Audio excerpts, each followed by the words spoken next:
ধন্যবাদ থাকিল আৰু উদ্বোধন কৰাৰ কাৰণে আমাৰ প্ৰমোদ বড়ো ডাঙৰীয়া ইউপিপিএল দলৰ সভাপতি আজি আমি যি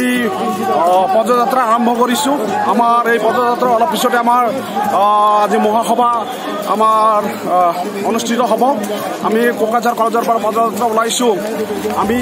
দেখিছোঁ যে ৰাইজে সবে পৰিৱৰ্তন বিচাৰিছে সেইকাৰণে আজি আমি পদযাত্ৰা ওলাইছোঁ আজি হাজাৰ হাজাৰ মানুহে আজি আমাৰ পদযাত্ৰা অংশগ্ৰহণ কৰিছে বিটিএডি অঞ্চলত 17 বছৰেই আমাৰ বিগত দিনত চৰকাৰখনে বা হাগ্ৰামা মহিলাৰীয়ে একো উন্নতি কৰিব নোৱাৰিলে যাৰ কাৰণে ৰাইজে আজি পৰিৱৰ্তন বিচাৰিছে আৰু আমাৰ এই পৰিৱৰ্তনৰ যাত্ৰাত জাতি বৰ্ণ ধৰ্ম ভাষা নিৰ্বিশেষে সকলোৱে আজি ওলাই আহি একলগ হৈ এই পৰিৱৰ্তন যাত্ৰাত অংশগ্ৰহণ কৰিছে আৰু এই অংশগ্ৰহণে আজি বাস্তৱ ৰূপত প্ৰমাণ দিছে যে এইবাৰ বিটিএডিৰ পৰিৱৰ্তন হ'বই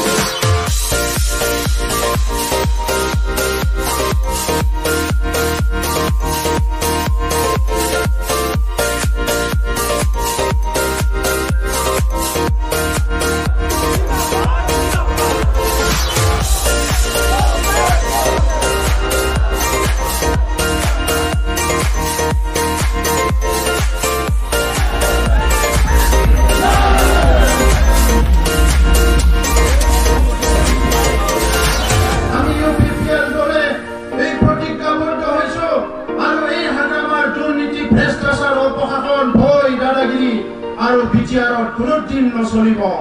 জুৱা মদ ভাঙৰ চৰকাৰ আৰু নচলিব ইয়াত জুৱা মদ ভাঙৰ চৰকাৰ দাদাগিৰিৰ চৰকাৰ ইয়াৰ সময় গুচি গ'ল এতিয়া শান্তি সম্প্ৰীতি ঐক্যতা আৰু উন্নয়নৰ চৰকাৰ আহিব য'ত সকলো জাতি জনগোষ্ঠী একেলগে থাকিব পাৰিব दिनै दुखुनांथाव जों लुबैदों जोंनि फरायसाफ्रा लाइमोनफ्रा डाक्टार इन्जिनियार आईएएस अफिसार जाथों मोजां मोजां दैदेनगिरि जाथों बिपिएफआ मा लुबैदों इउथ केम्प बानायै सेंग्राफोरखौ सोनानै बेवहाय जौयै बेदरै जानानै फरायनो फोरोंदों बेजों हारिया जौगागोन नामा बेजों हारिया जौगाया आरो जों थासान्दियाव बेखौ खुनु दिन जानो होआ दिनै बिथांमोननि दादागिरिया जोब्बाय आरो बेवहाय मोजां सम फैबाय मोजां बोथोर फैबाय साफ्रोमबो बर' फिसाया गोग्गो सोलोंथाइ लानानै सासे सासे गोग्गो नोगोरारि जानांगोन बेनो जोंनि थांखि ইউপিপিএল সরকার পরিবর্তন দরকার প্রমোদ বড়ো সরকার কথা নয় কাম জনতারই প্রাণ এই হলো নেতার পরিচয় ভেদাভেদ নেই মাটির মানুষ ভাই নেতা যেন এমনই হয় নানা ভাষা ধর্ম আর বর্ণ জাতির অধিকার ট্রেক্টরে দেবে সবার রূপান্তরের ঢেউ এলো এবার गिबियावनो बयखौबो खुलुमबाय जोंना कालि फुजाबो फैगासिनो दङ फेस्टिवल अफ लाइट बहरर उत्सव बयनिबोसिम गाहाम हामलायनायखौ बावगोरबाय मिजिं थियो फैगौ समावहाय जाहाथे बयनिबो नखराव गोजोन शान्ति या मोननो हायो दिनै जोङो नैबे थिथागुरियाव 10 नं देबरगाव समस्तियाव गोलैनाय फोथाराव दिनै सुबुं गौमा लानाय जादोंमोन परिबर्तन जनसभा सोलायनायनि सुबुं गौमा गोग्गो सोलायनायनि गोग्गो खुंथायखौ जोङो फैगौ समाव इउपिपिएल राजनीति दोलोआव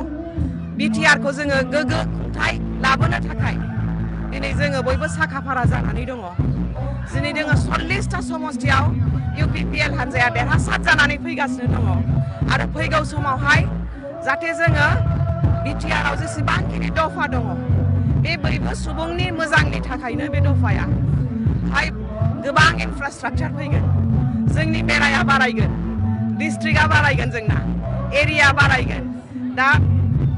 जोंनि गामिया बारायगोन दा बेजों लोगोसे गोबां फसंथान फैगासिनो दङ जे फसंथानखौ जोङो बिटिआर आव लाबोयोबा जोंना हिउमेन रिसोर्स डेभलपमेन्टआ जागोन आरो हिउमेन रिसोर्स डेभलपमेन्टआनो बयनिफ्रायबो भ्यालुएबल डेभलपसिन जोङो सुबुं धोना बयनिफ्रायबो मूल्यबान धोन दिनै जोङो बेफोर फसंथानफ्रा फैयोबा जोंनि सुबुङा बिटिआर नि सिङाव थानाय सुबुङा केपेबल जागोन क्वालिटी गोनां जागोन सोरबाया खेला दुलायाव मोजांबा गेलेनो मोजांबा नेशनेल स्पर्ट्स इउनिभार्सिटियाव माने हाबनानै गावखौनो आरो साबसिन मोजां प्लेयार बानायनो थाखाय सुबिदाखौ मोनगोन आरो सोरबाया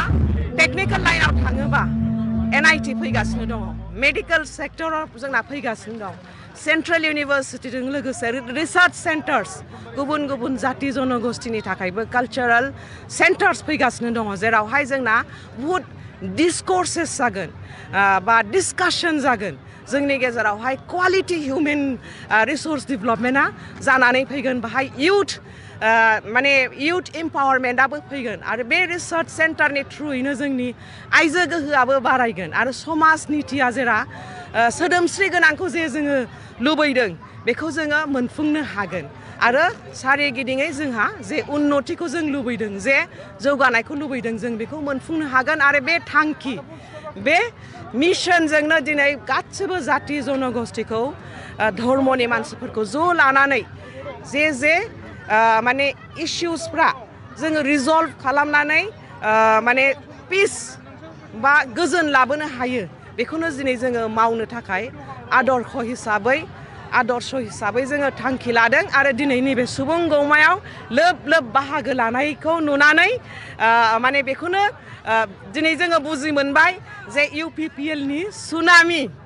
माने बारहुंखाया दिनै 40टा समस्तियाव जोंना फैमारबाय फैगौ समावहाय डेट डिक्लेयार जानाय लोगो लोगो इलेक्शन होखांनानै जोङो UPPL सरकार दागोना दिनै खाथां जाबाय गोजोन्थों